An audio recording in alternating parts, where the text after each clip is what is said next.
You are listening to the Mother of All Talk Shows podcast with George Galloway. 1.18 million people watched us in the last 7 days. Just get that number running round in your head. If you were one of those, I thank you. And if you are one of those, please bring another viewer.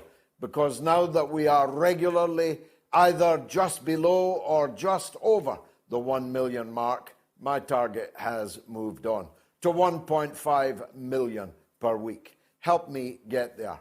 Subscribe to my YouTube channel. I'm just a hair's breadth away from 250,000 subscribers on that channel. I hope to leave the show tonight with that 250,000 figure achieved.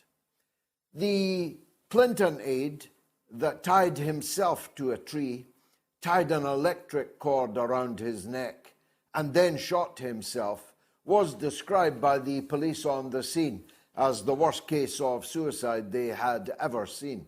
I'm making that last bit up, but not the first bit.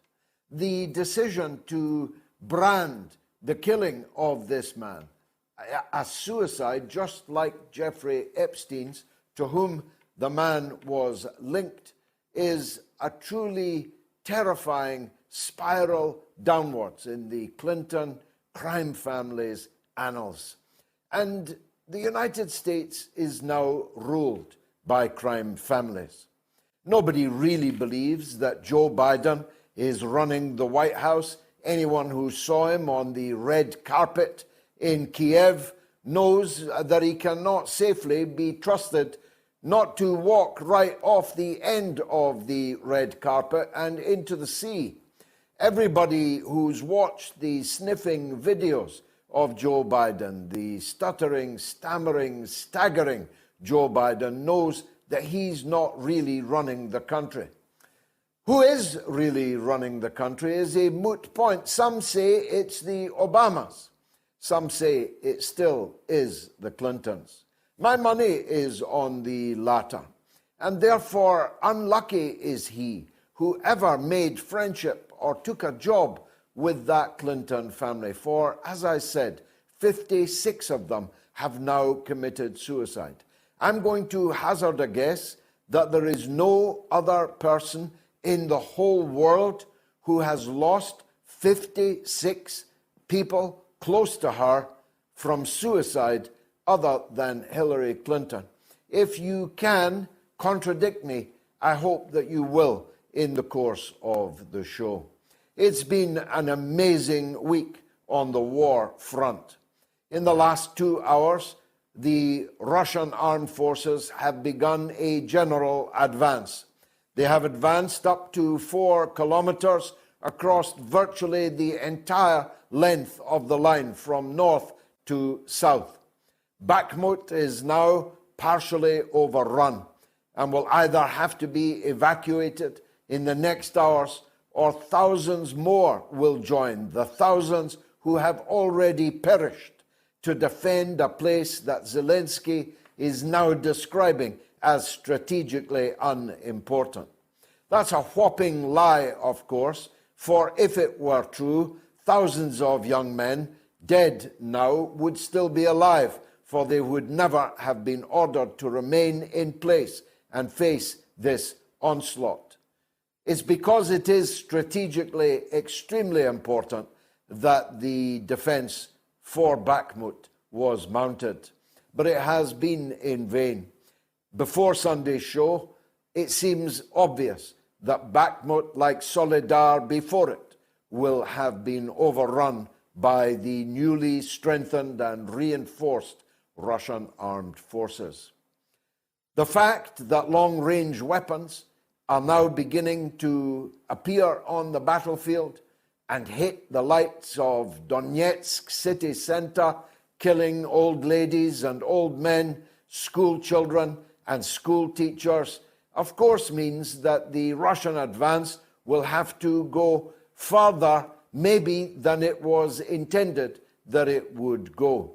And as Putin said this week in his important address to the nation, the longer range the weapons, the farther the Russian advance will have to go to push them back out of range of Russian citizens, not to mention the Russian heartland itself across the previous border between eastern Ukraine and the Russian Federation. The speech by Vladimir Putin and the speech by Joe Biden deserve to be placed alongside each other and studied in parallel. Let's start with Putin. His speech was measured, entirely lacking in bravado or braggadocio. It was delivered more in sorrow than in anger. He said twice that they were not fighting the Ukrainian people, but the Kiev regime that had taken them hostage. That aforementioned regime itself being a hostage of the geriatric, gerontocratic, semi-imbecile currently occupying the White House. I almost mispronounced the White House because I'm told that Joe had another papal toilet accident whilst walking with Zelensky on a red carpet too, and that accounted for the oddness of his gait. But the White House is titularly still run by the man who went to Poland to issue a series of blood-curdling threats and utterly empty bellicose promises to retake all of the Ukraine and Crimea and return them to the purview of the regime in Kiev. Not a word of it was true, of course. Not a word of it could possibly be true, because as Medvedev put it, more powerfully than Putin put it, Russia cannot lose a war in Ukraine. Because if NATO enters the war any more seriously than they currently are, then Russia will use all of the weapons at its disposal in order to prevail. And you don't need to be Einstein to work out what Medvedev meant. So Joe Biden's bellicose promises were entirely empty, which begs the question, to whom, for whom were they being made?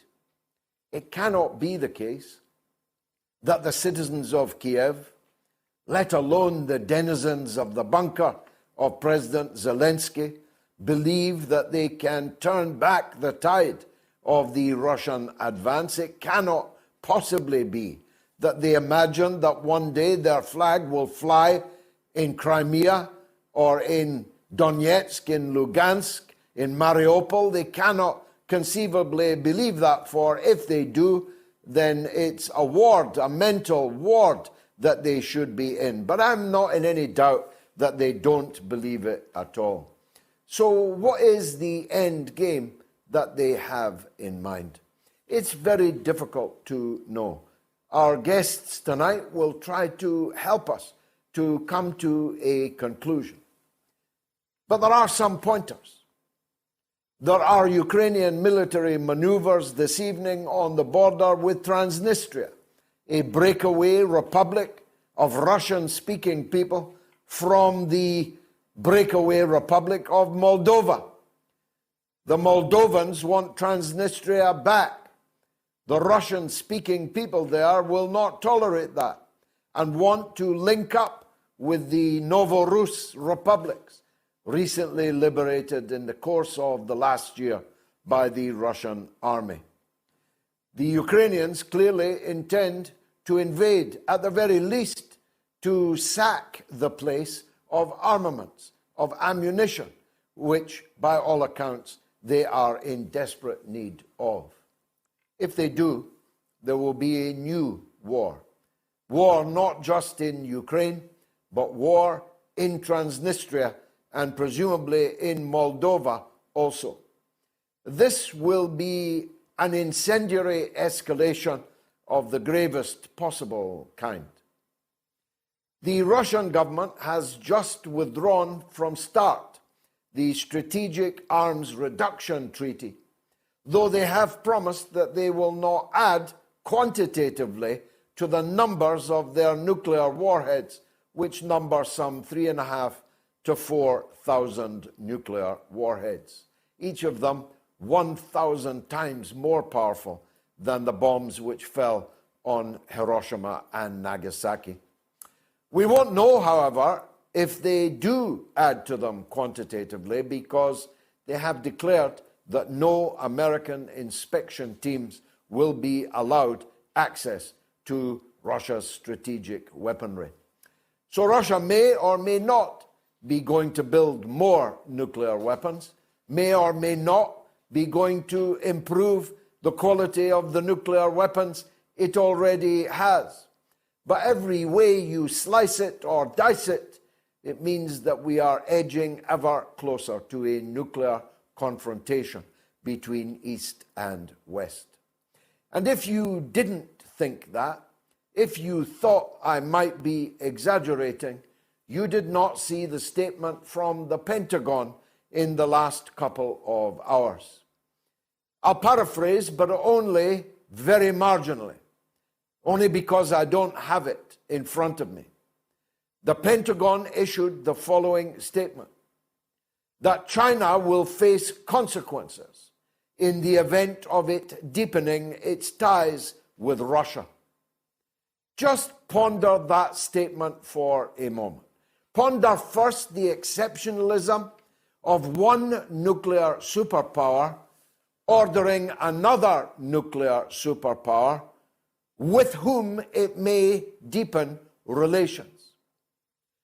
Ponder its effect on the Chinese people, 1.6 billion of them, who thought that their country was long past listening to orders from foreigners about who or whom they can be friendly with or what they can or cannot do. Ponder its impact on the Chinese leadership about to announce this weekend peace proposals to try and bring about a negotiated end to the Ukraine-Russia conflict before it escalates into World War III. Imagine the reckless, feckless, fearsomely stupid official in the Pentagon who chose this moment to warn, threaten China that it will face consequences. Now, what consequences do the Pentagon have in mind? The Pentagon being the Department of Defense. One presumes the Pentagon only speaks on military matters. In other words, they were not threatening, I don't know, sanctions on TikTok. They were not threatening new restrictions on Huawei. The Department of Defense threatening China with consequences is a military threat. How will it be answered by China? I'm not a China expert, though I'm going there next month, seeking to become rather more expert.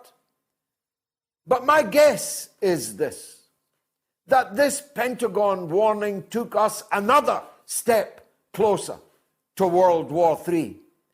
It cemented the close strategic partnership between Russia and China even more concretely. And when you imagine that for decades it was official United States policy to keep China and Russia as far apart from each other as possible, and if possible, to have them at each other's throats as a piece of statecraft, the Pentagon, Pelosi, the provocations over Taiwan over and over and over again has achieved the precise opposite of that which Kissinger and Nixon and Brzezinski and Carter and all presidents since have sought to employ. So we'll talk about the war, not just in Europe, But the war in Syria, against Syria, as it still shivers and shudders under the impact of not one but two earthquakes in the last 7 days, Israel began its relentless bombardment of downtown Damascus again. Israel moved its armed forces into a city of some importance to me.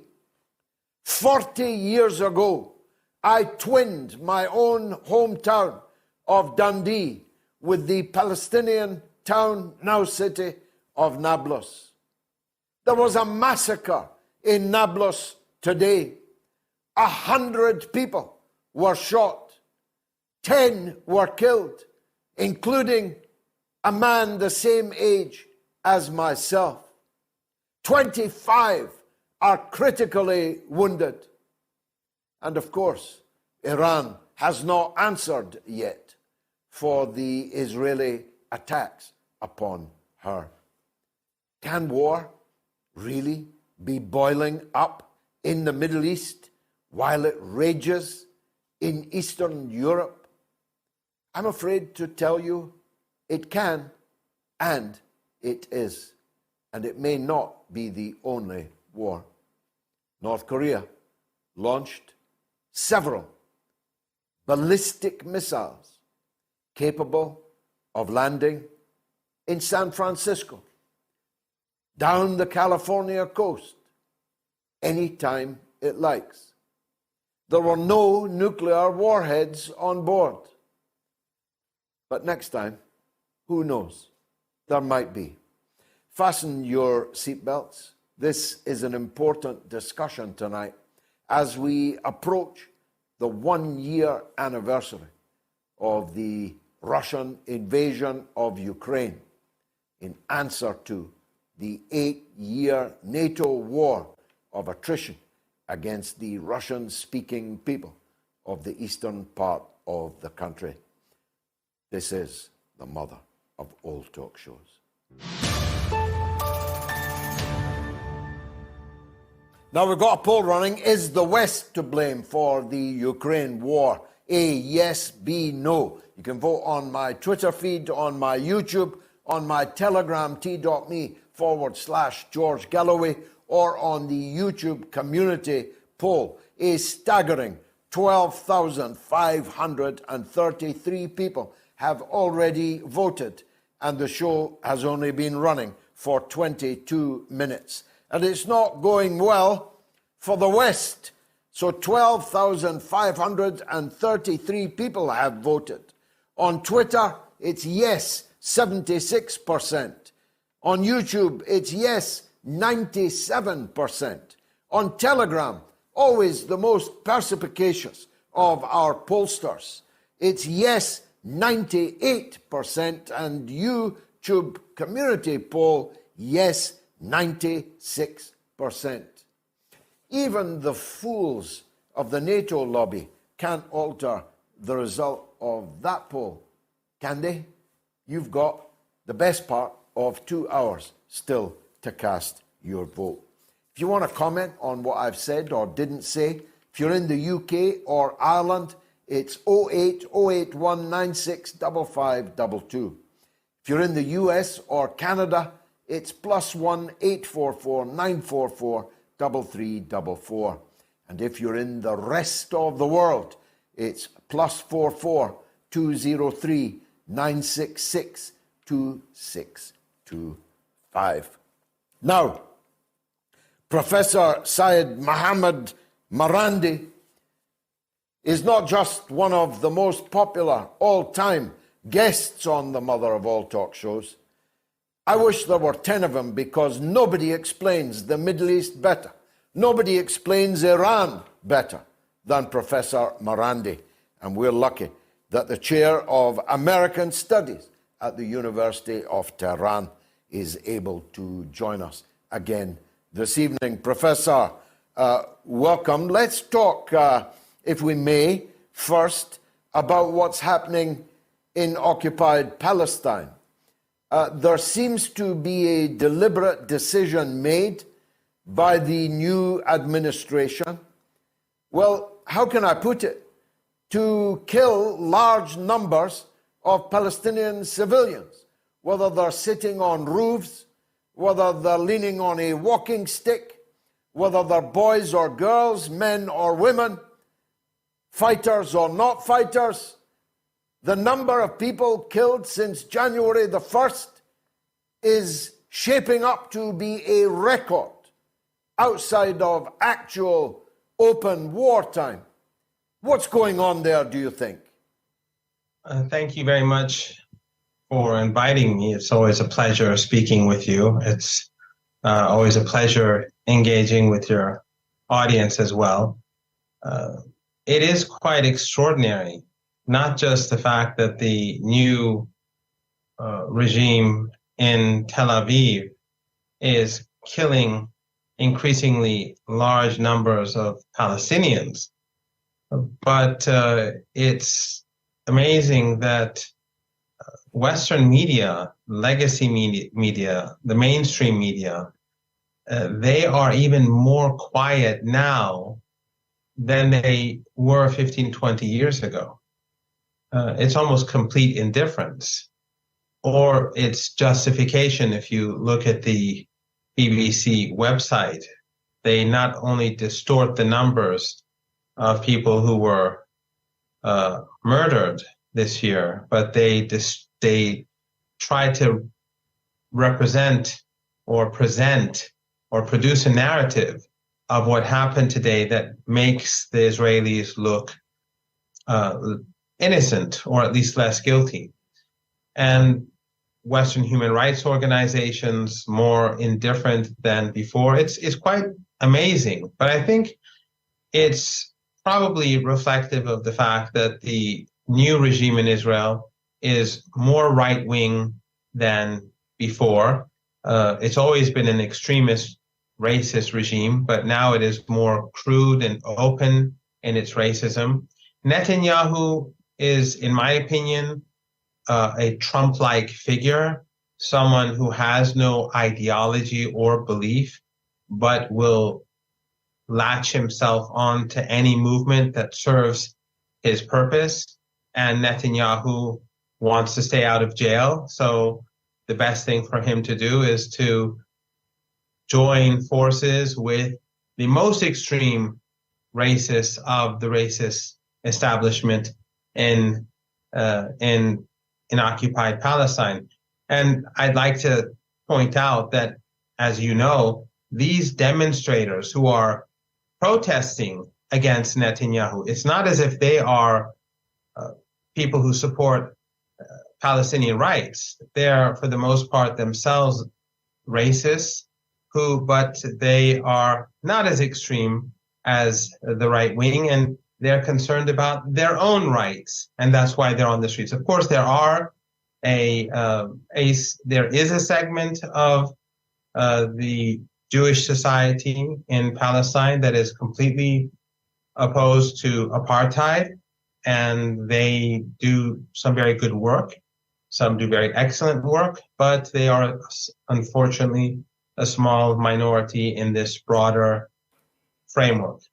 Well, let's analyze some of those points that you made, Professor. First of all, we're told the annexation of Crimea, even though the people voted for union with Russia overwhelmingly back in 2014, the annexation of territory cannot be allowed to stand. But the annexation of East Jerusalem has been recognized by virtually all of the NATO governments, and many have moved their embassies to illegally annexed territory that was acquired by force.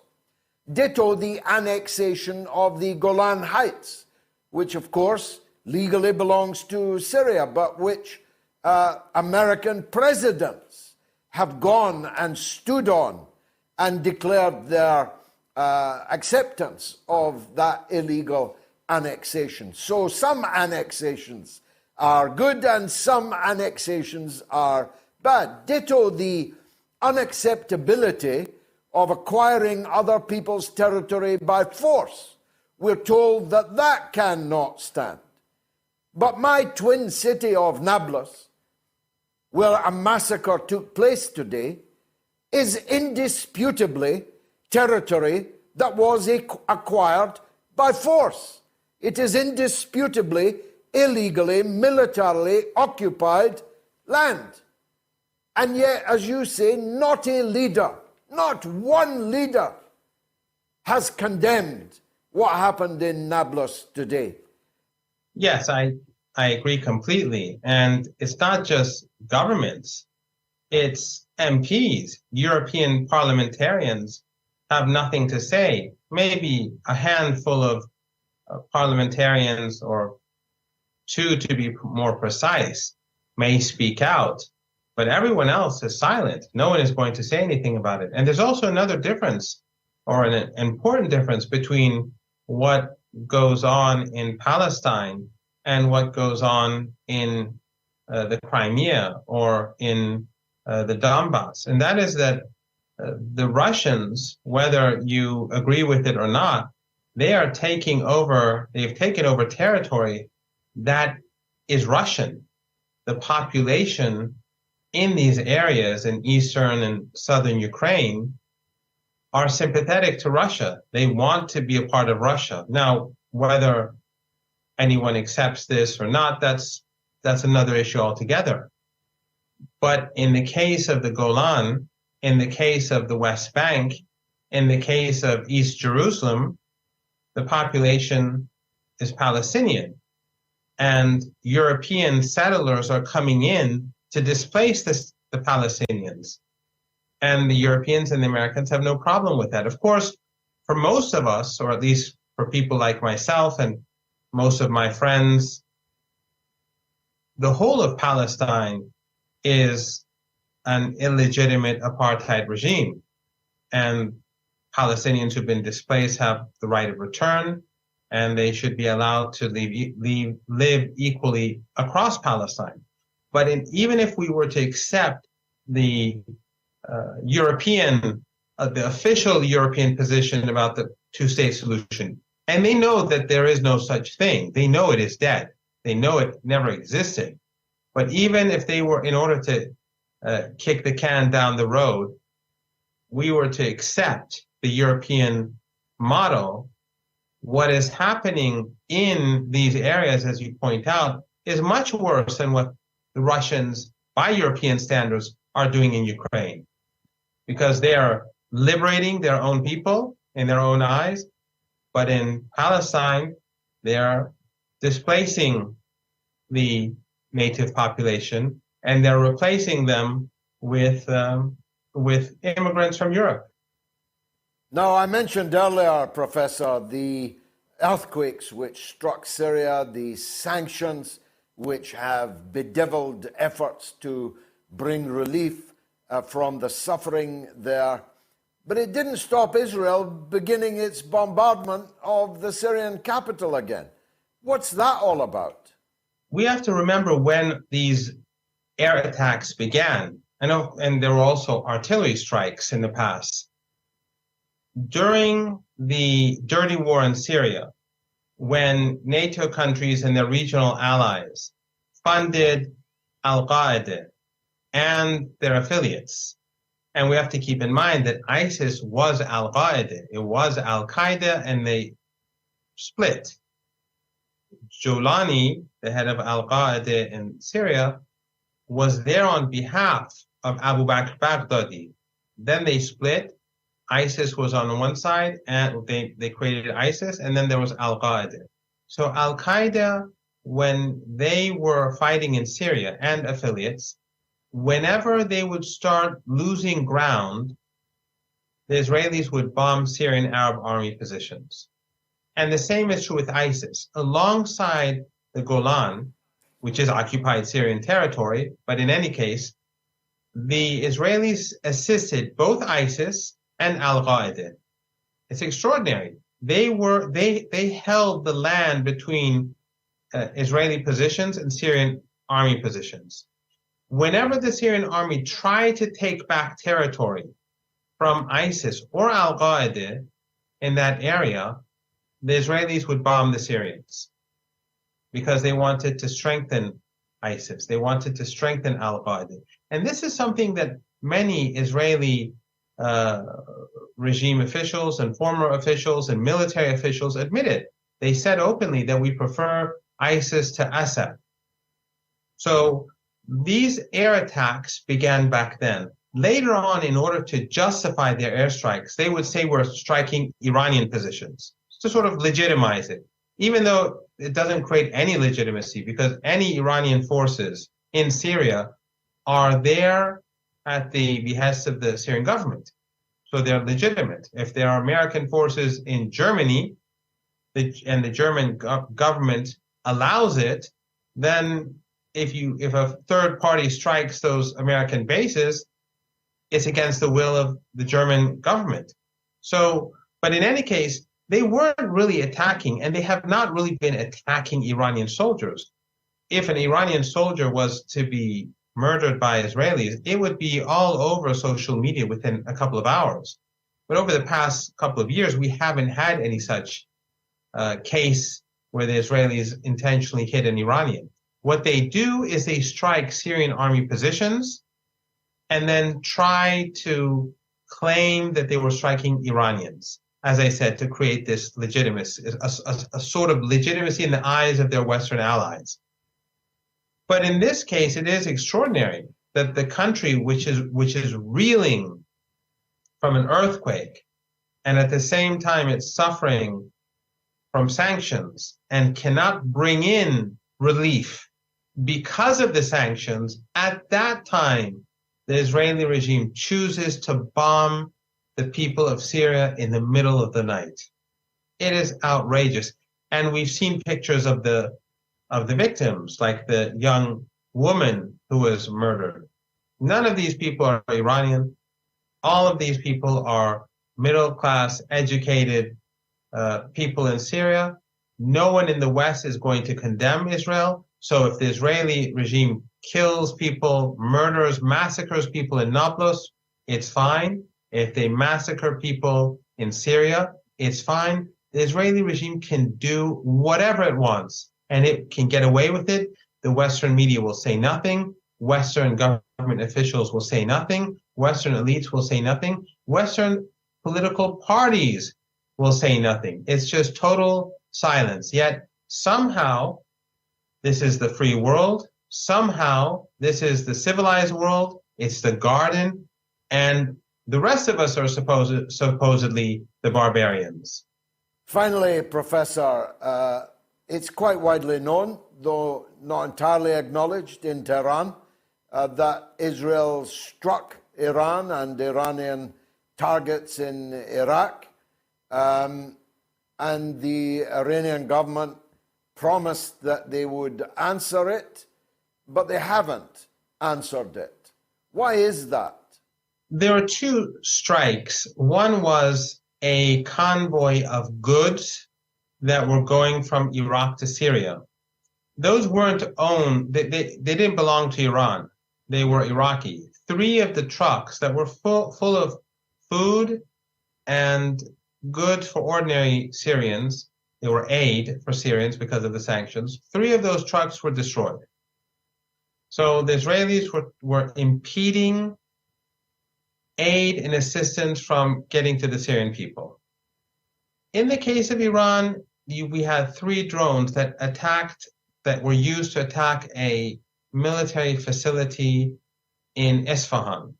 That attack failed. One of the drones was downed. The other two got tangled in a net of electronic warfare, and the attack failed completely. Now, this is my personal interpretation. So I'm just speaking on my own behalf. A week ago, we now know, a drone struck an Israeli tanker, causing little damage. I would imagine that this could be possibly retaliation for Isfahan, since the attack in Isfahan failed, whoever attacked the Israelis, they did not carry out much damage. They didn't inflict much damage because they just wanted to show the Israelis how vulnerable they are. And this is an important point. Because of the sanctions, very few Iranian ships sail through the Mediterranean. So therefore, the Israeli regime doesn't have all that many targets to strike. But because most of Israeli trade either goes into the Persian Gulf or near the Persian Gulf, or it goes past towards India, China, it goes past this area, a lot of Israeli trade is vulnerable to drones and missiles. So Iran is not very vulnerable. The Israelis are very vulnerable. And I think the people who hit the Israeli ship were sending a message to the Israelis that we can hurt you a lot more than you can hurt us, so back off. Professor Marandi, as always, a pleasure talking to you and hearing your wisdom. Professor Seyed Marandi of the University of Tehran. Now, the poll has not changed in its balance, only in its quantum. I'll give you the number by the end of the show, but we might be looking at the biggest ever poll on the mother of all talk shows. Hats off to those watching us on Rumble. Let me confess, I had never in my life ever looked at Rumble. I had no idea what it was until last Sunday. Our audience there reached 130,000 people were watching the mother of all talk shows on Rumble. That was twice as many, more than, nearly 3 times as many at that stage as were watching on YouTube. So we've made a breakthrough on Rumble. I'd like to thank them and thank all of you who are watching the show on Rumble. I must check it out and watch it there myself. Now, if you're watching on YouTube, you must know about the super chat mechanism. You can make a donation to the show, to the launch of the 2 shows that are in the pipeline, Moats America and Moats Berlin. You can help us get those off the ground by donating through Super Chat. Let's take the first call. It's from Florida, from Simon. Simon in Florida, most welcome. What would you like to say? Good afternoon or good evening, Mr. Galloway there. Unexpected surprise. I actually called in to give your staff a couple of very hot tips, and they decided that it was important enough that I should be put on with you sooner than Sunday coming. So the information that I had... I'm all ears. Yeah. ...was to alert you to a UNESCO conference in Paris that is currently underway. It started today, continues tomorrow, and it's called Internet for Trust. And they're discussing a final version. Well, this is to amend a draft document, and then a final version will be published and will be available for public comment until March the 8th. But the purpose of it is to discuss a set of global guidelines for regulating digital platforms to improve the reliability of information. And the head of UNESCO expanded upon that by saying, and this is available for people to verify and watch for themselves on YouTube, she actually said that conspiracy theories need regulation by disinformation experts. And then she went further and said there are 90 elections from now to 2024, and we cannot allow democratic processes be swayed by peddlers of disinformation.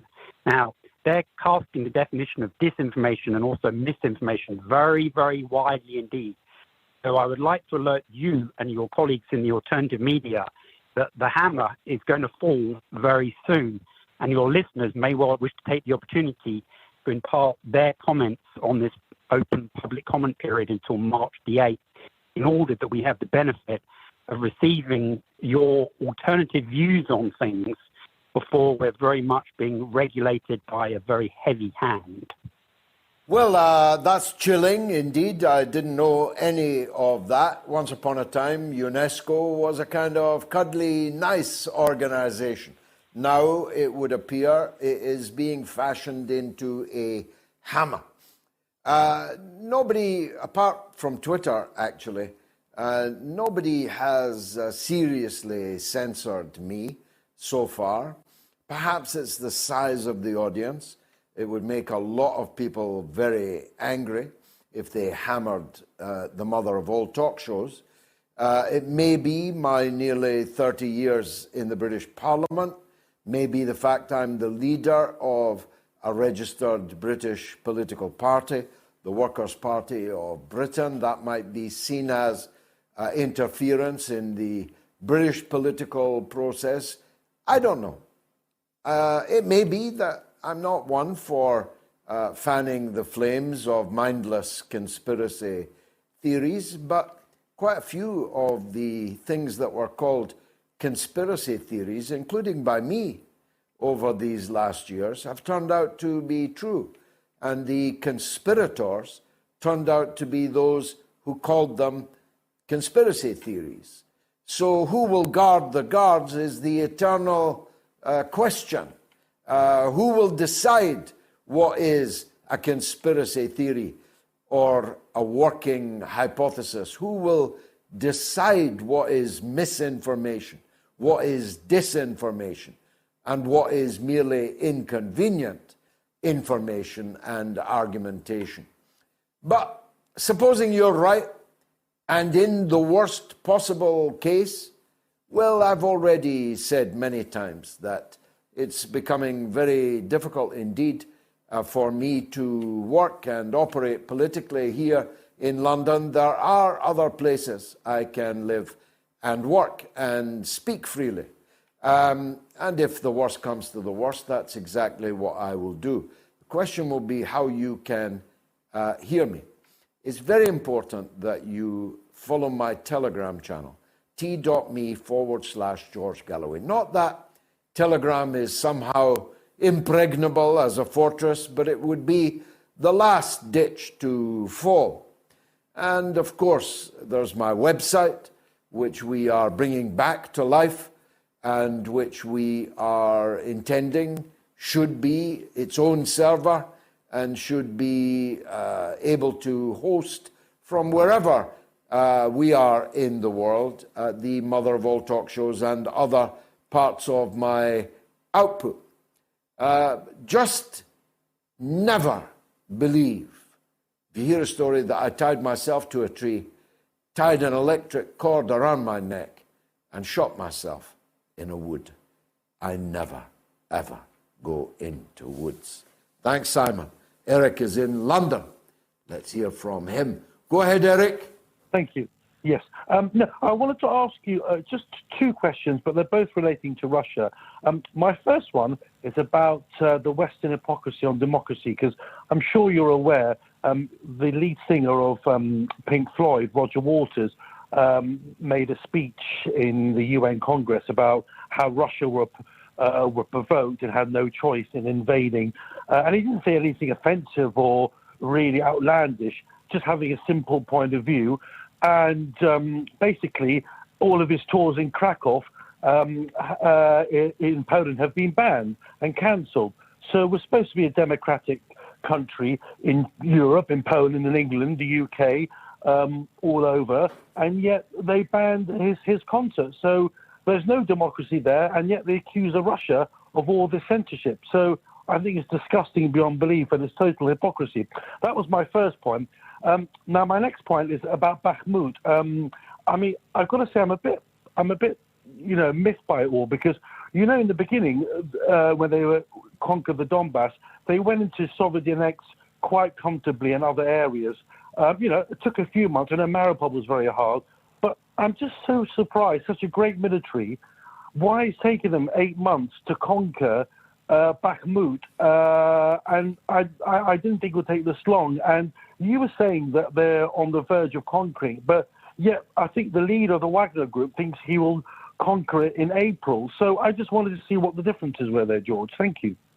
Well, I'm not, of course, a military expert. Neither am I a Russian, and I'm not speaking for Russia. I can only discern from all the sources available to me, which are much more than to the general public, because I'm following sites in various languages and so on. I have a multilingual family and circle, so I am in possession of quite a lot of information, and I do know that the villages around Bakhmut fell today, and that in the next day, that's why I said by Sunday's show, I expect Bakhmut to have either been evacuated by Zelensky or to have fallen. It was important to Zelensky not to evacuate before the anniversary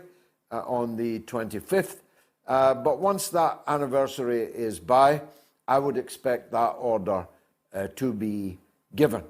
As to Russia's slow but sure military progress, I think that's because, as Putin put it, they're not at war with the people of Ukraine.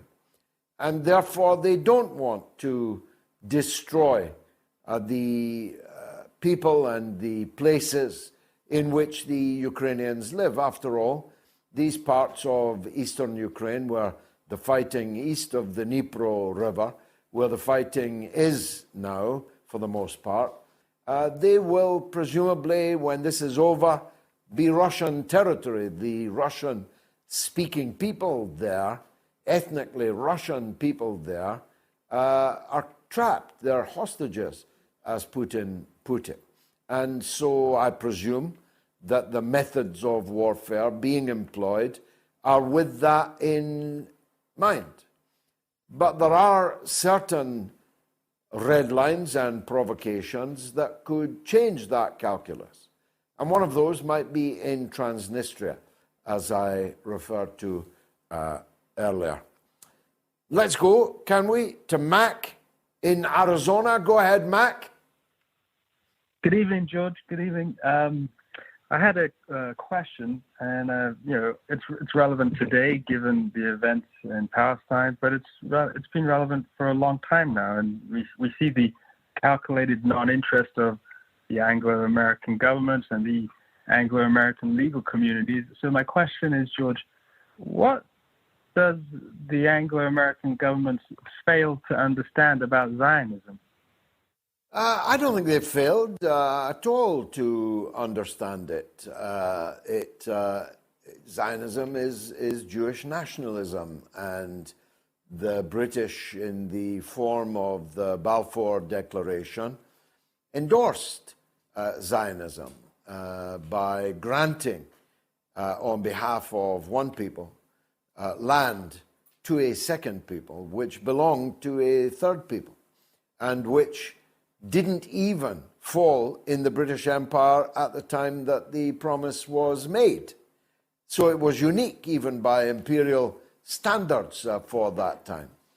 Balfour, on behalf of the British, promised the Zionists on behalf of the Jewish people of the world, though most of them were not Zionists and many of them were viscerally hostile to Zionism, the land which belonged to a third people, the Palestinian people. So I don't think it's that they don't understand it. They support it.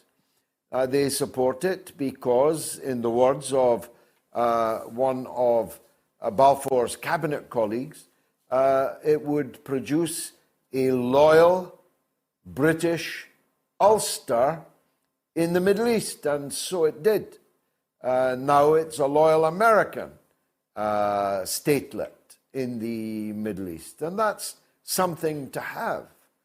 And for a long time it threatened and countermanded, or undermined rather, the relations of the British and the Americans with the Arab world. But it doesn't really any longer, at least not with the rulers of the Arab world, who've all made their peace with Zionism. So Now that that is the case, it's full speed ahead in support of Israeli nationalism, which is all that Zionism now really means.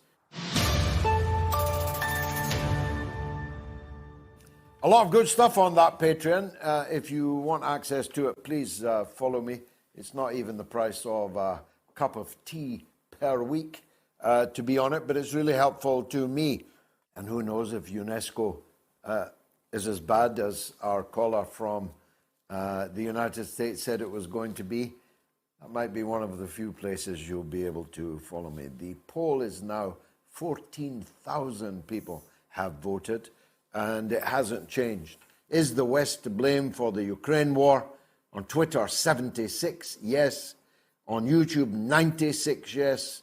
On Telegram, 99 yes. And on the YouTube community poll, 96 yes. Well, that would tend to suggest that not everyone, by any means, is buying the fake news narrative. And that has something to do with the work of my next guest.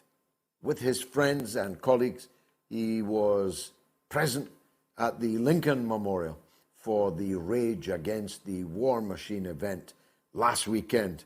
And he will, I think, be a big figure in American political future. I hope so anyway. He's Jackson Hinkle, the US-based political analyst and the host of The Dive.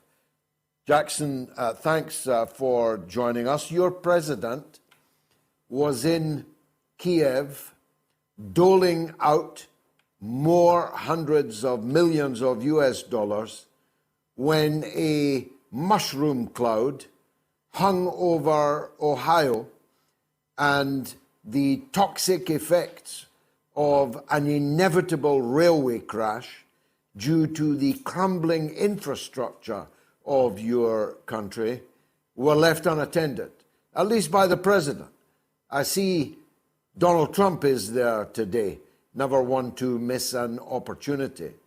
Was this just complacency on the part of Biden or something worse? I think it's something worse. I think it shows that Joe Biden does not put Americans first as he is fulfilling the duties of being president of the United States. He's putting the deep state agenda first. He's putting the military industrial complex first, because every single time he signs off on another check for more artillery, more munitions, more bullets, more tanks, more maybe even, fighter jets soon enough for Ukraine, it's more money in the pockets of the CEOs and the shareholders of Boeing, Raytheon, Lockheed Martin, and all of the other military industrial complex companies. So Donald Trump being in East Palestine, Ohio is great. I think, he truly does care about these people. He went with over 14,000 bottles of water to hand out to the individuals that are suffering at the hands of this massive environmental catastrophe that's underway with this, what they're calling a controlled burn of a train derailment carrying chemicals. And it's also just goes to show that the Democratic Party has not the slightest care in the world for the citizens of America. I mean, even from a point of view, from a political strategist, don't you think, George, that it would make more sense if you have the aim of getting votes and winning the sympathy of the American people to actually at least act like you care about the American people if you're president of the United States? Yes. Any dolt who's in politics would know the optics, as they put it nowadays, of that. You're swanning around, or not quite swanning, staggering around on a red carpet in Kiev when the people are terrified, petrified, not just in East Palestine, Ohio, but in those areas, fully 1/3 of the people of the United States who draw in part on the Great River, Ohio, for their water supplies. The optics any fool could see would be extremely negative. But isn't this in microcosm, Jackson, exactly the strategic choice that U.S. Rulers have made. You can have bullet trains, or you can have bullets and give them away to your pet dictatorships. China's infrastructure is bright, shining, new, and its trains rapid, quick, and safe. The United States trains are running on railways that would disgrace Kathmandu in the richest and most powerful country in the world. This is a choice that your rulers have made, isn't it? Of course, it's a choice. And it's, as you know full well, it's not just our infrastructure. I mean, we have 60,000 Americans that die every year because we don't have access to, universal health care in this country. We have 500 to 600,000 Americans that are homeless and are wondering where they're going to get their next meal each and every day. It's a crisis what's underway right now with the state of the economy in our country. It's getting worse, just as it is in the United Kingdom. And again, Joe Biden has no care in the world for this, as you put it, whether it's sending billions to fund a proxy war, a real war rather, in Afghanistan or Iraq, or a dirty war in Syria to try and topple the Assad government, or regime change operations underway in Iran, or now this proxy war that we're witnessing in Ukraine against Russia, and probably what's going to be a world war that eventually takes place with China over Taiwan. What's clear is that the United States government is far more focused on influencing other governments, taking control, taking hostage of sovereign people all across the world, rather than actually investing in our country and trying to improve the lives of everyday Americans. And that's why the American empire is crumbling, because it's forgotten our people here at home. Even Vladimir Putin in his Federal Assembly speech yesterday pointed this out. He says that the American government has forgotten about its people. It's more concerned with trying to maintain its hegemonic rule across the world. And that's why countries like, frankly, Russia and China are rising to the occasion. And so many people see the success, the economic, cultural, and religious success of the countries of like Russia and China, multicultural countries. They see it as hope for the future of their own nation. So yeah, it is very disappointing. And as an American, I hope that at some point in the near future, we get someone in the office of the presidency who at least has some semblance of care for the American public. There's an increasing disjunction, though, between American rhetoric and reality. I mentioned in my monologue at the beginning a statement this evening from the Pentagon warning, threatening China with consequences should it deepen its ties with Russia. Coming from the Pentagon, the Department of Defense, one ineluctably infers that this means military consequences. Now, leaving aside the gigantic hubris of that, the arrogance of ordering another nuclear superpower, who it can be friends with, leave that aside. What can the Americans do about China and Russia deepening their friendship? The answer is zilch. Yeah, I mean, it's just the same exact week that, famed journalist Seymour Hersh publishes his incredible piece about how the United States colluded with the Norwegians to blow up the Nord Stream 1 and 2 pipelines of our own ally, Germany, in one of the largest industrial terror attacks in human history. They have the audacity, the United States has the audacity to tell China that they can't ally with Russia. These are two sovereign nations. And, also worth noting at the same time, we are ramping up escalations with China by making up all these crazy lies about Taiwan, saying that, Taiwan is not part of China. It's not governed by Beijing. We are trying to actively, the United States government is trying to destroy peace deals that we've had with China for decades and decades now surrounding this very question of Taiwan. In addition to that, we just put up 4 new military bases, I believe in the Philippines this week, to further encircle China.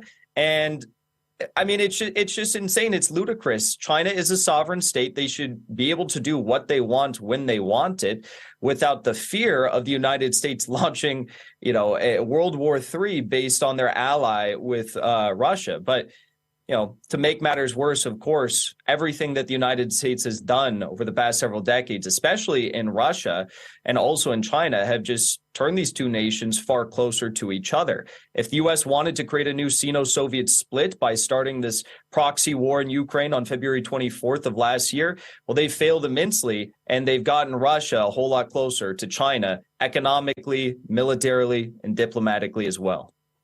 Quite so. Although you are making light work of hobby balloons and Super Bowl blimps, your Air Force, at least at the third time of asking, managed to polish them off.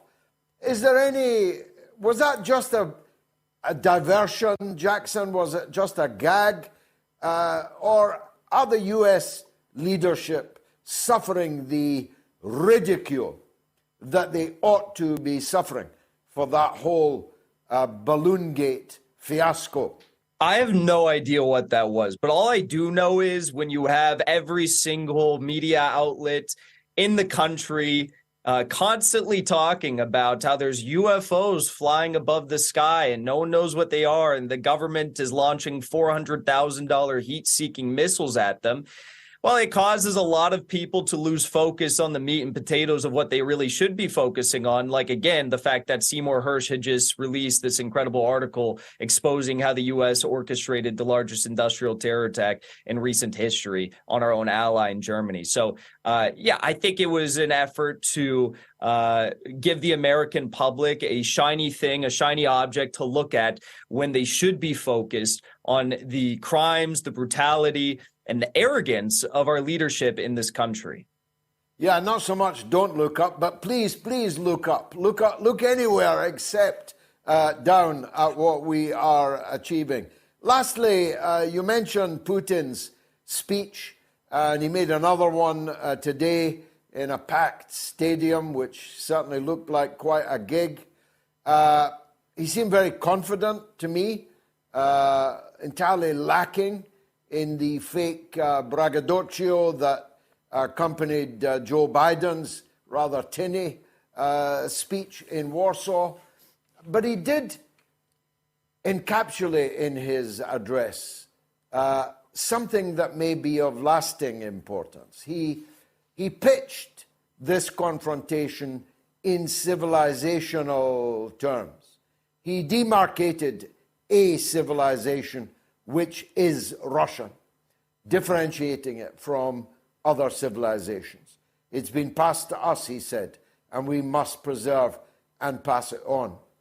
He talked about the West as decadent and depraved, and it's not hard to see what he was on about. It's not hard, just look around you and you'll see on television, on the internet, in the new wokeness that is everywhere like a virus, in our public bodies, even in our education systems.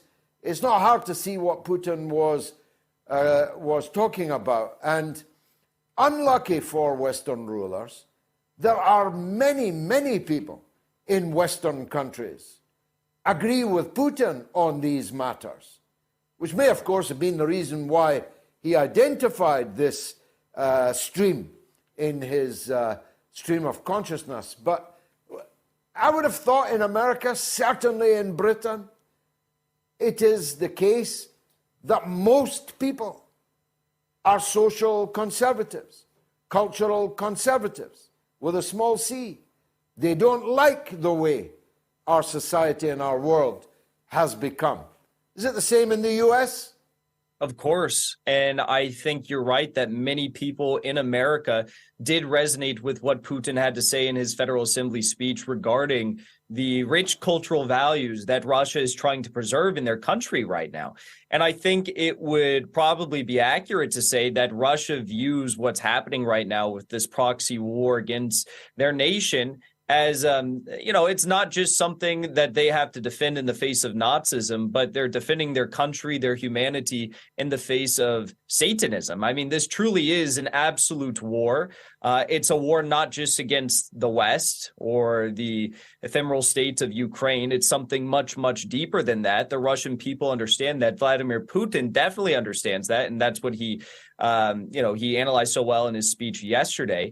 And I think that, I think that maybe some Western leaders like Joe Biden and Victoria Nuland will be shocked to see just how many Americans were tweeting out their support and their praise for Putin's speech yesterday, because like him or not, like what he's doing in Ukraine or not, most people, like you said, all across the world understand that, yes, these traditional values are innate to human life, and we do treasure them. We do value them.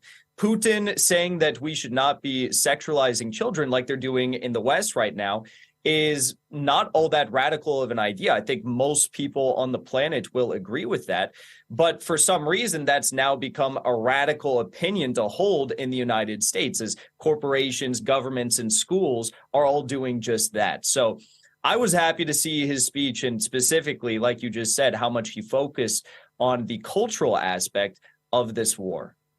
Yeah, civilizational, cultural, sexualization of children, the importance of the family. You see, that strikes a chord with many people. It certainly does in this house. And I think in most houses, whilst Western policymakers are doing everything they can to undermine, certainly never to support, and often to help destroy the family. Yes, I entirely agree. I mean, it's become almost a prerequisite for any elected official, definitely in the Democratic Party, to support trying to dismember the family unit and to push all of these various woke ideologies on the American public if they want to serve an elected office on behalf of the Democratic Party. And the worst part of all is Putin back in 2016, when he was talking to Oliver Stone, he told Oliver Stone, look, if the West wants to try and maintain their global hegemony, if the West wants to try and maintain this, semblance of dominance all across the world, by all means, they can try to do that, but they cannot interfere in our own domestic affairs here in Russia and expect that we're not going to put up a fight. So that's what we're seeing right now. If the West wants to do this on their own accord to their own people, Putin doesn't have any beef with it. It's not his problem. He's the president of Russia. But the fact that they were trying to export this cancerous liberal woke ideology and the destruction of the family, which will bring about the destruction of the nation, to Russia through various proxies, is what eventually set off this civilizational war that we're witnessing, and that Russia is currently looking like they're going to remain victorious in. Jackson Hinkle, thanks for joining us on the mother of all talk shows. Always a pleasure. Here's the poll results. 14,000 people voted. 76% blame the West on Twitter. 96% on YouTube. 99% on Telegram. And 96% on the YouTube community poll. Unbelievable numbers. Are you watching, Ben Wallace? Have you come out from behind your sofa, behind which you hid to avoid debating with me in the Oxford Union? You cowardly little runt, sending your Lieutenant Tobias Elwood, who really wasn't up to the match, nice but dim, more of a valet to the chief of the army than the chief himself. Are you watching, Ben? The people blame you. YouTube comments. Douglas Helliwell, like you said the other day, George, Tobias Elwood didn't mention conscription for king and country, but the underlying stench was there, my friend. Thank you, Douglas. Morns Lad says, not a word yet on BBC or TV or radio of Seymour Hersh's conclusions. about Nord Stream, despite my texting of my local station, which talks about the tyranny of Putin, but not Biden's bombing. It couldn't even properly get on the media in Germany, whose pipeline it was. But once Motz Berlin starts in German very soon, you're not going to be able to shut the truth out any longer. Taking a break, and I'll be right back. Stay tuned. Anybody in public life hates to get letters like this. It's heartbreaking. The title, Used to Be a Fan. It's from Terry Monza.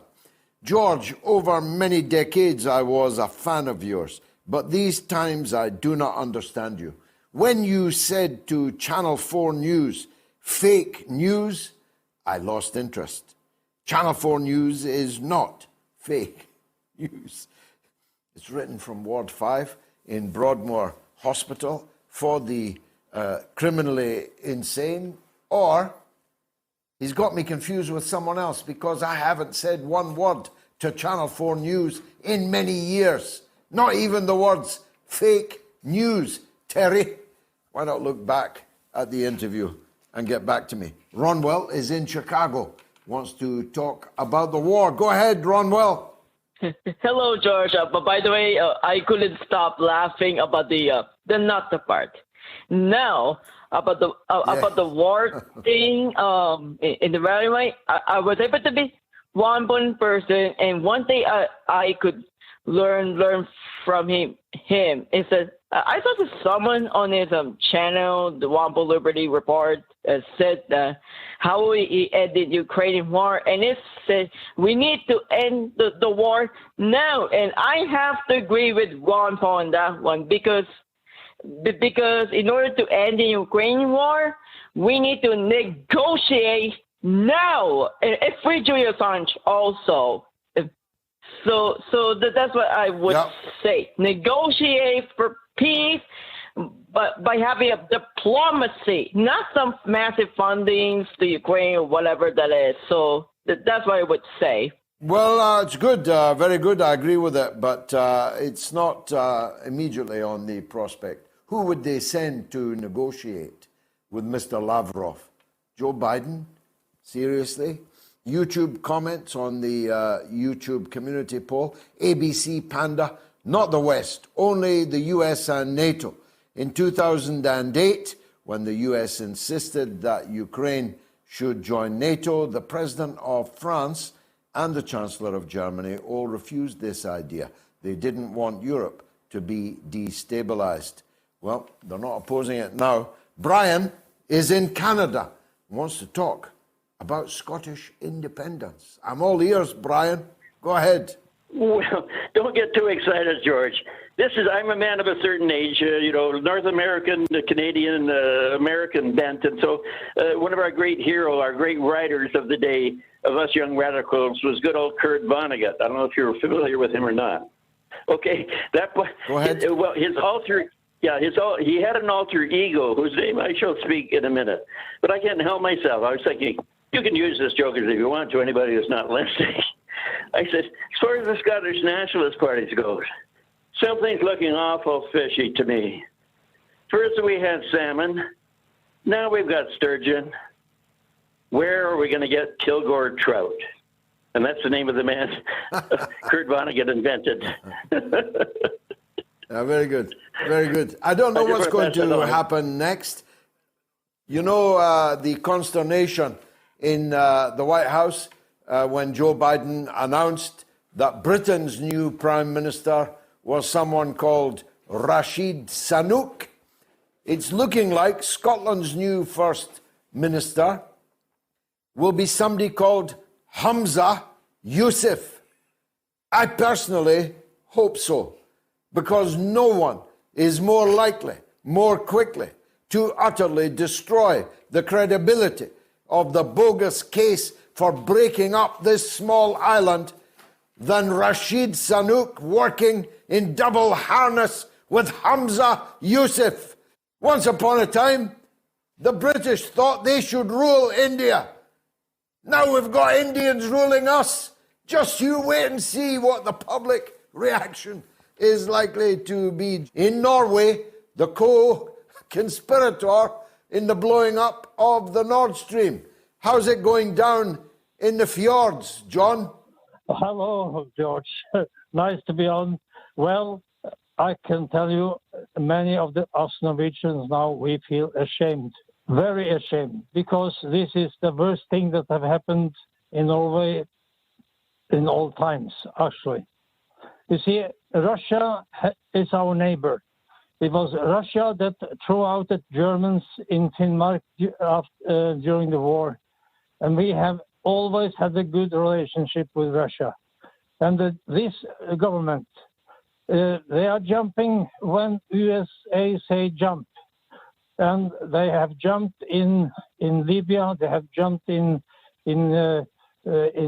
Kosovo, they have jumped all over when the Russians say they shall jump. So now this is the worst thing that have happened to the Norwegians. So we are now waiting for the news to break loose here and see how long this government can stay on. Well, that's a very beautiful call and a very important one, John. Of course, I just learned in depth today about the role that the Norway Special Boat Services played in assisting the United States invasion and occupation of Vietnam. I was completely unaware of that. At that time, one imagined that Norway was some kind of cuddly, social democratic, Scandinavian idyll, but in fact they were secretly up to their ears in assisting the US massacres in Vietnam. So I think partly, just like my own country, there are too many people who have a rose-colored, spectacled view of their own country's role in events. But it will be interesting to see what the impact on public opinion is in Norway when the Seymour Hersh story really begins to rumble through the fjords. Thank you, John, in Norway. David is in California, in Orange County, and wants to talk about Putin. Go ahead, David. Yeah, how you doing, George? Been a while since I talked to you. Been a long time, actually. Hey, I got a new poll question for you. Okay. Ask your viewers, would they rather have Putin for president rather than the numbnuts they got? It's a good question. It's a good question, actually. I think you'd be surprised at the result, David. Who would you rather have running your country? Putin, A, numbnuts, B. I think that's a great question, a great poll. I'll put it to the editor. Last word to you, Dave. Okay. Say hi to my Land Rover buddies. I used to work for Land Rover here in Oxnard. Okay, I will do. Thank you very much. Rashid is in California, but not Rashid Sanook, I hope. Go ahead, Rashid.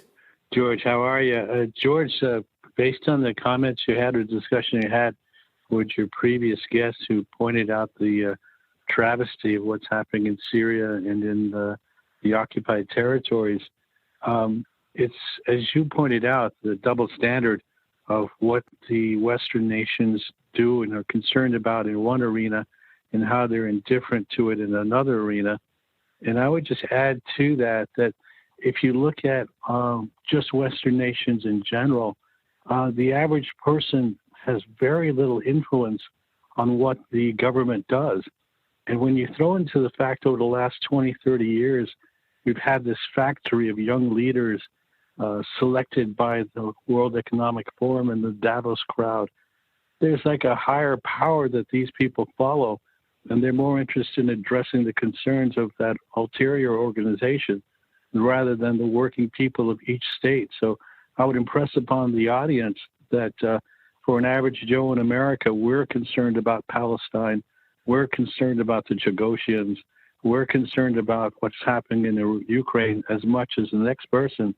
But the nature of our structure of our governments and our elections just does not allow us to impact that process without taking really extreme actions. Well, I get that, although at election time, every one of us has exactly the same amount of power in our hands at the ballot box. If we all voted in the same way and it was the right way, we would change the political class. So those responsible for persuading the people to do so have clearly failed. I don't mean that to be damning or derogatory. I have completely failed myself in my own country. But we have completely failed. The so-called left or the socialists, the anti-imperialists, we have miserably failed to persuade our fellow man and woman, our neighbor, our workmate, person who lives down the road, the person who goes to the same clubs and so on. We've completely failed. And that's why they can still get away with it. Until that changes, this factory that you mentioned will keep on churning out these leaders. Although I'm not sure Joe Biden can be described as a young leader. Thanks, Rashid. Joe is in New Jersey. Hey, George. Hey, power to the people, and God bless the Palestinian people, the victims of apartheid, genocide, and Zionism. And George, I'd like to make a comment on the plan that I heard on the radio for destroying China. But first, I'd like to make a comment on the Zionists and Zionism that you were talking about earlier. George, in my opinion, the Israeli Zionists, as well as the entire Biden administration, which are Israeli loyalists and Zionists, are nothing more than monsters who feed on the blood and death and suffering of innocents. They feed on the blood of the helpless. They feed on the blood and suffering of children. And I don't think there is a greater scourge to have ever infected humanity than those who feed on the blood of others in joy. And George, on China here, I rarely listen to the radio, very rarely. And I was on the road, and for some reason I turned on the radio, and sure enough, I scanned through a couple channels, and something came on. A guy was being introduced from a think tank, and he wrote a book, and he was laying out the plan for defeating China. His plan, and the plan that seems to be what they want, is he was saying that a couple of destroyers around China would be all it needs to destroy China, because China depends, it feeds its people on imports. So without imports, it would break China. And this guy was bragging joyously that it would be easy to starve to death 300 to 500 million Chinese, and that is what's needed to bring around change to China. I was sickened by it. I changed the station, and then I went back to the station, and then the guy's talking some more, and the only thing I got was something Stratford, or it was a think tank, and this guy wrote a book, but he bragged on defeating China, and he thought he repeated Madeleine Albright's that he thought the death of 300 to 500 million Chinese was well worth it, in his words. I just wanted to share that with your audience. Wow. And I want to share my opinion. Well, I'm glad you did. I'm glad you did, and I will deal with it. Israeli nationalism is no different from any other kind of nationalism. It's not unique in any way. The Israeli killers who murdered all these people in Nablus today did that not because they were Israelis, still less that they were Jews. They did it because they were occupiers. All occupiers behave like that. That's where all occupations lead. Nationalism, the kind of virulent nationalism we see, for example, in the political structures in Ukraine, considers everyone else less than them, particularly Jews, as it happens. They massacred millions of Jews in the Holocaust of the East, in the Second World War. They see Russians as subhumans, literally. This kind of nationalism exists in many places. It exists in the United States, exists in Britain, in Norway, where a great massacre took place of children at the hands of a Norwegian fascist, Breivik, and so on. If I had more time, I'd develop more along that point. But of course, this 300 million starved Chinese falls on two counts. First of all, do you think China would allow the destroyers to blockade their country? Do you think China would not blow the US Navy out of the water before a single day had gone by of blockade? And secondly, the pipelines and the rail and road networks from Russia to China are precisely important because they mitigate the otherwise over-dependence on sea routes for China's imports and indeed exports. So I'm afraid your man in Bellevue, for that's where I presume he was broadcasting from on the radio, was talking through his hat or his straitjacket, more likely. Mickey3255 says, George, I'm 300 miles away from the chemical plume in Ohio, and I saw a lot of cows dead by the river this morning. Coincidence? What do you think? No coincidence at all, Mickey. Mickey asks how he can donate. If you're on YouTube, go to Super Chat, please, Mickey, and donate. If you're not watching on YouTube, go to our website, moats.tv. The happy little fox, a.k.a. Benji, says if Joe ain't sniffing kids, he's popping their balloons.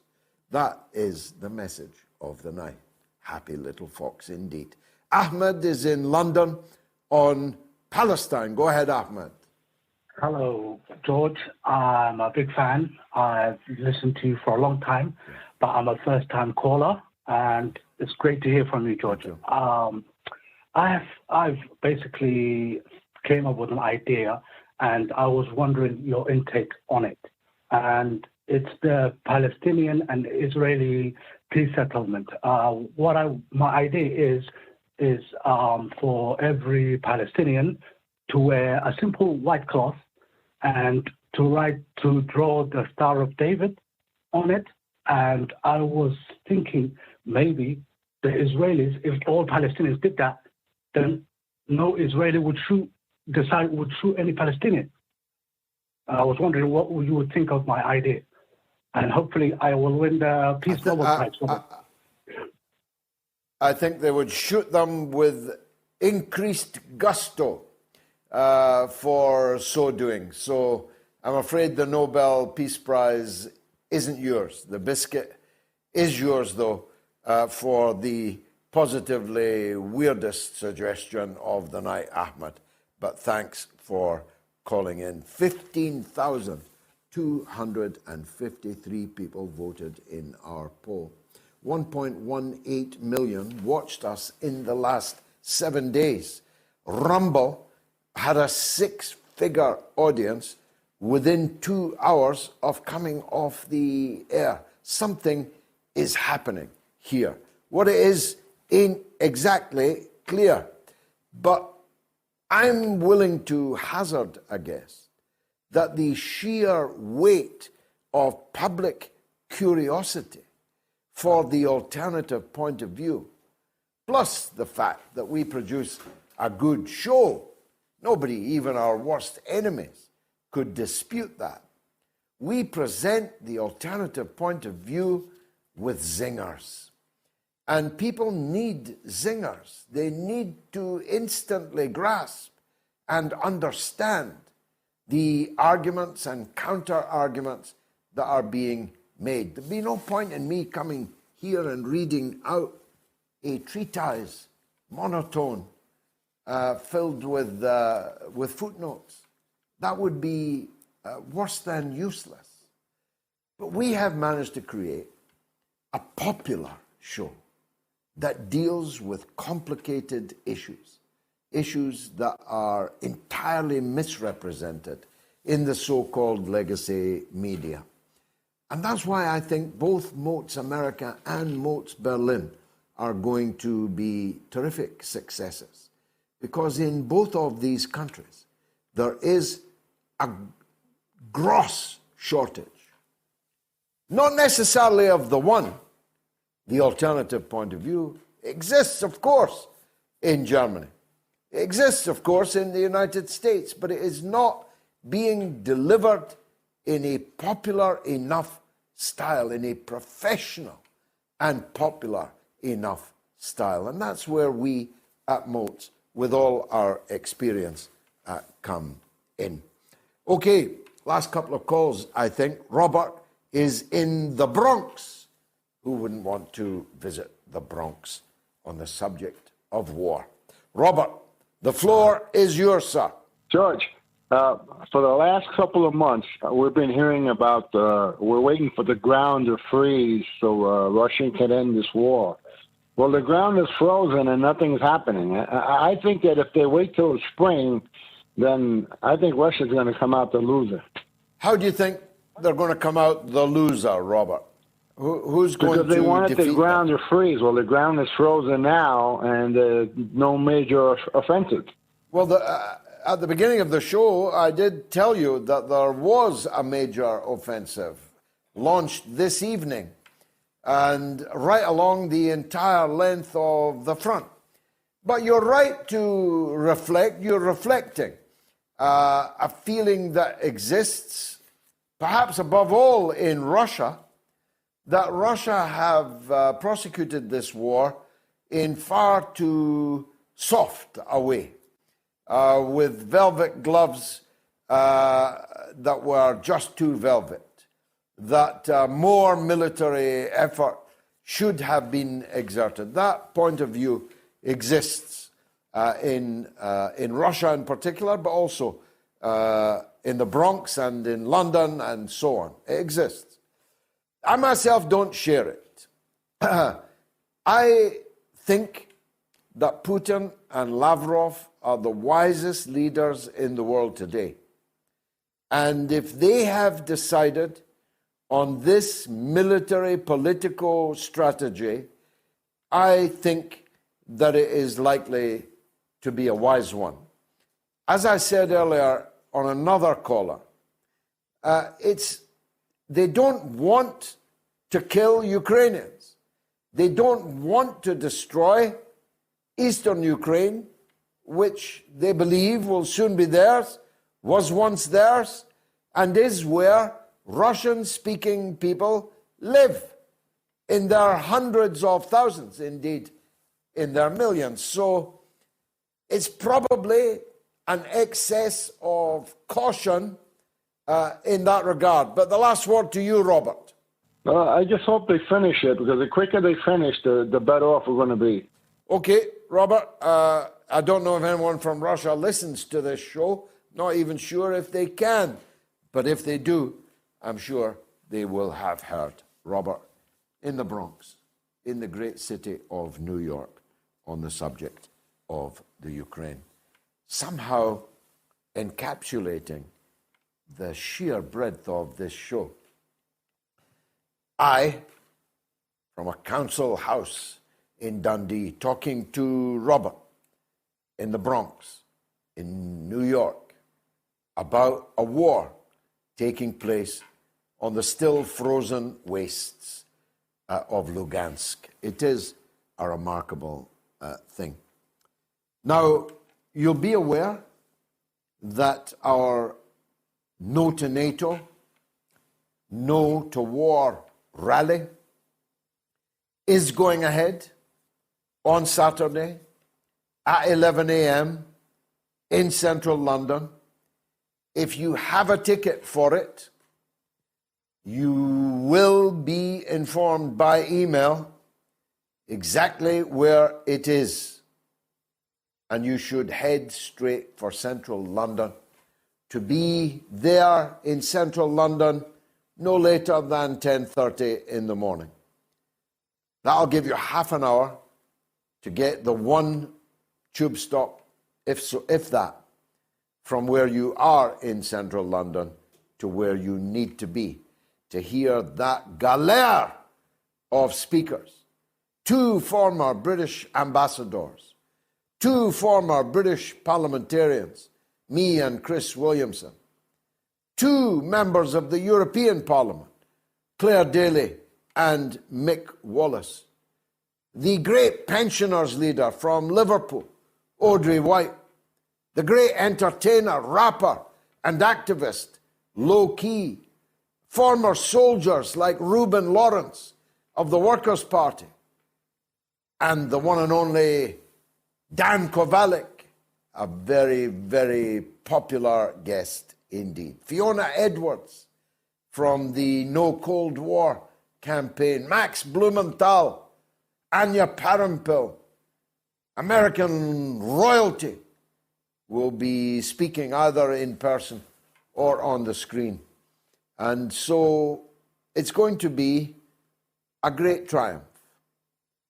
It's going to be a great triumph because a very, very large number of people will be there. So much so we may have to hold the meeting twice, once after the other. We may even have to hold it 3 times, once after the other, after the other. But hold it, we will. On Saturday at 11 a.m., if you are registered already to attend the No to NATO rally, please do so. And I think we're going to send a powerful message to the British government, as that poll did tonight. A powerful message to the governments of Europe, a powerful message to the warmongers of the world. That is exactly all I have time for. But the good news is I'll be back, God willing, on Sunday at the earlier hour of 7 p.m. when I hope to be wearing my Manchester United scarf, because I'm expecting our team to lift the cup at Wembley on Sunday. At least, I hope so. Have a good night, and thanks for being here.